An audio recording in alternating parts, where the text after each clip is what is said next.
Thank you for downloading this episode of a History of Central Florida podcast.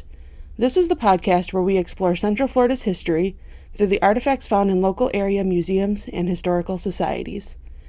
This series is brought to you by Riches, the regional initiative to collect the history, experiences, and stories of Central Florida, and the Orange County Regional History Center. I am Katie Kelly, and I'll be your host for today's episode titled Icons of Hate. Without doubt, one of the most popular icons of hate in American history is the white robe and pointed hood of America's most famous vigilante terrorist organization, the Ku Klux Klan.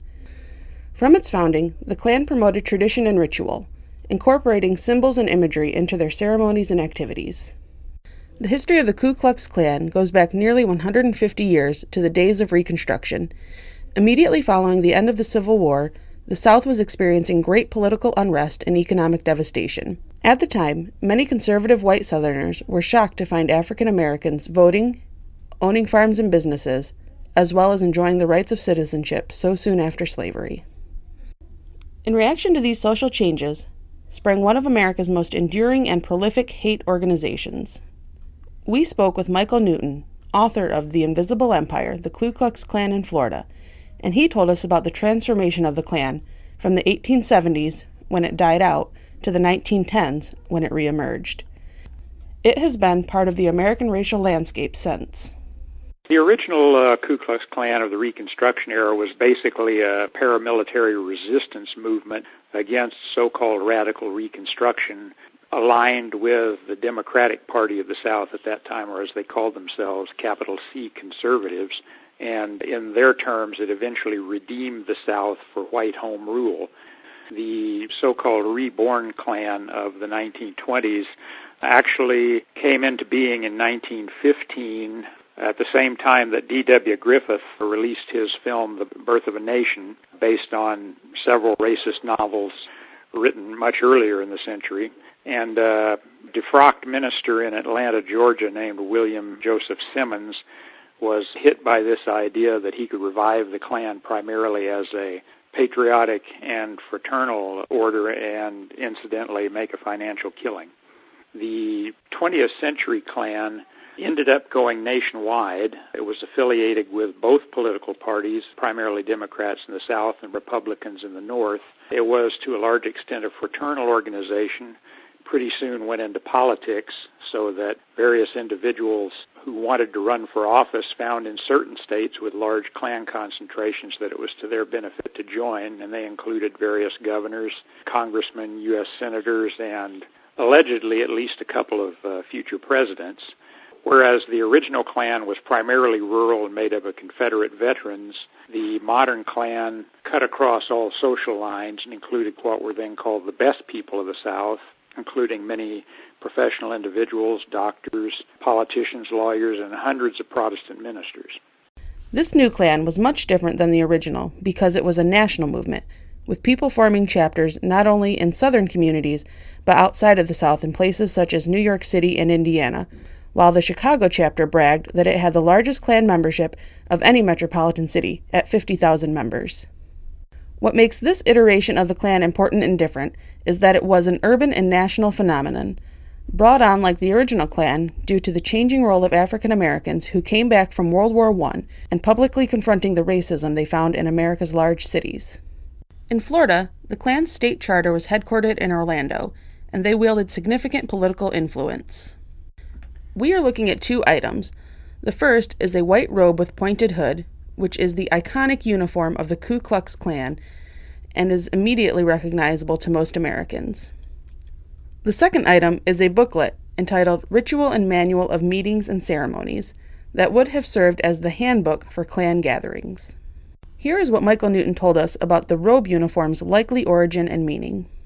Klan robes originally in Reconstruction for the very first den of the Klan were made up by the members' wives, and they resembled sort of elaborate Halloween costumes, some of them with masks that had big noses and horns and so forth, and made them literally look like devils. And these were used, purportedly at least, to frighten superstitious former slaves. All of the costumes were regularized after Simmons revived the Klan.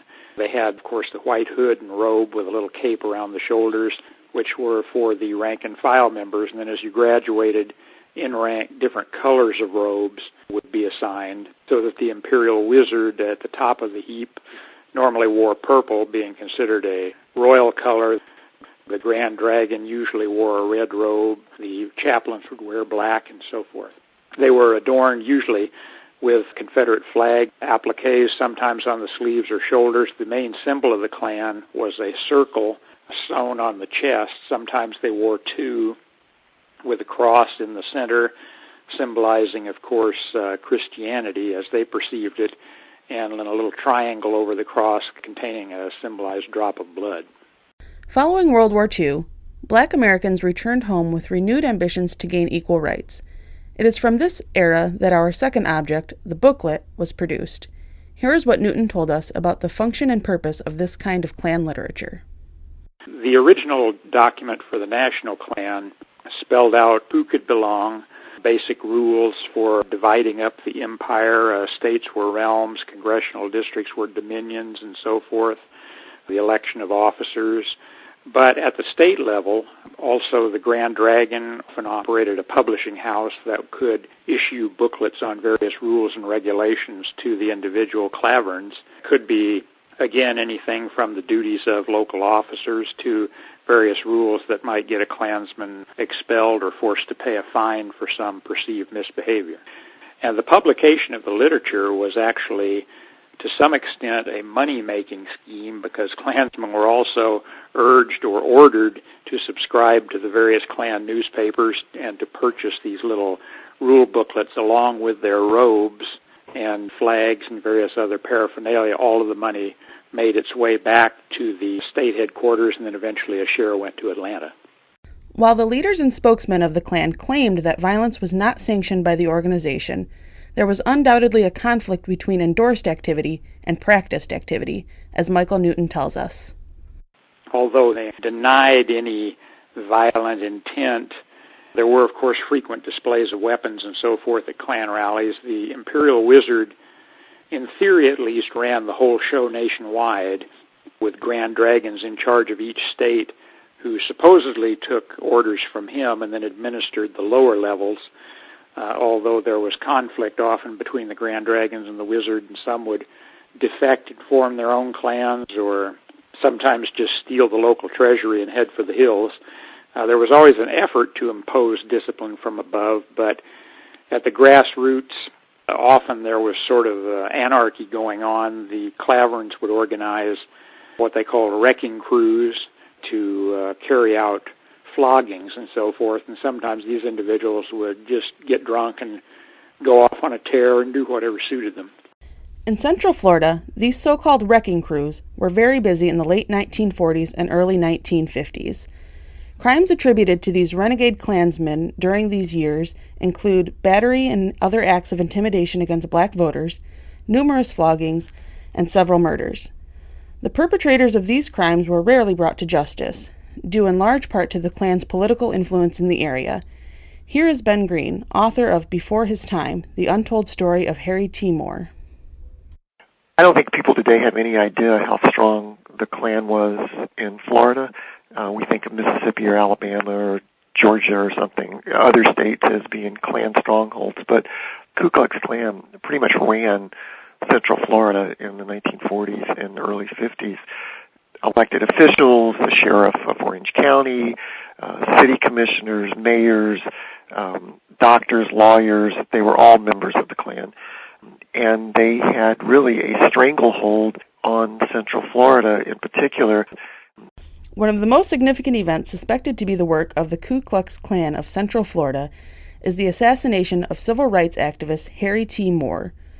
Moore found himself on the Klan's radar for his leadership in the local chapter of the National Association for the Advancement of Colored People, or NAACP, his campaign to end lynching, as well as his efforts to register black voters.